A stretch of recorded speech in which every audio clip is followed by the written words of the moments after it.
বাৰিষা কালত ৩-৪বাৰকৈ হয়, গতিকে কেনেকুৱা কি হয়? প্ৰতি মাহতে হয়। বাৰিষা বুলি ক'লে প্ৰতি মাহত ৪-৫বাৰকৈ হৈ যায়। আৰু আপোনাৰ মেইন কথা হ'ল পিছফালে নদী ঠেক আছে। আপোনাৰ নদী বুলি ক'বলৈ হিচাপ নাই, এটা জানৰ নিচিনা হৈ আছে। পিছফালে যদি নাখান্দে আগফালে খান্দি লাভ নাই। যিমানে মাথাউৰি মাৰক, যিমানে ভেটা মাৰক, লাভ নাই।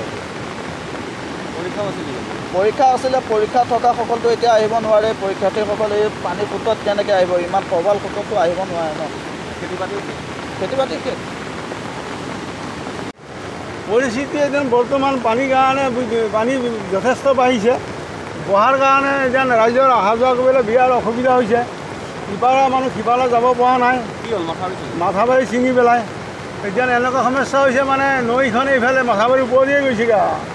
সেইকাৰণে এতিয়া কি বুলি কওঁ, ৰাইজ আমাৰ এনেকুৱা হৈছে, গৰু ছাগলী তাৰ কাৰণে বিৰাট অসুবিধা হৈছেগৈ। মাহটোত কিমানবাৰ হ'ল?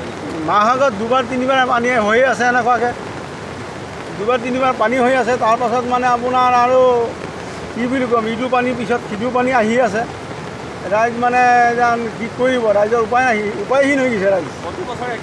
প্ৰতি বছৰে একে সমস্যা। বাৰিষা আহিলেই মানে এই সমস্যাবোৰে আহি মাটি চাটি অলপ দিয়ে ৰাইজে, চৰকাৰৰ ফালৰ পৰা আকৌ খৰালি আহিলে আকৌ ৰাস্তাৰ কথা সবেই পাহৰে আৰু কি বুলি ক'ম। আকৌ খেতি বাতিটো গ'ল আৰু ৰাইজৰ খেতি বাতি শেষ আৰু এইফালৰ পৰা খেতি বাতি শেষ হ'লগৈ আৰু। এয়া পানী গৈ এইটো পানী গৈছে, খেতি পথাৰ থাকিবনে আৰু? খেতি পথাৰ শেষ আৰু। পশুধনবিলাকৰ কি হৈছে? পশুধনতো সেয়া ঘাঁহ পানীৰ কাৰণে এতিয়া গোহালিতে আছে, কিছুমানৰ মাথাবাৰীতে আছে, কিছুমানে উলিয়াই নিব পৰা নাই। এনেকুৱা সমস্যা হৈছে। মানুহৰ ঘৰতো কিছুমান ঘৰত পানী সোমাইছেগৈ। বহুতৰ ঘৰত পানী সোমাইছে। সোমোৱাৰ কাৰণে এতিয়া মানে ৰাইজৰ বিৰাট অসুবিধা হৈছে।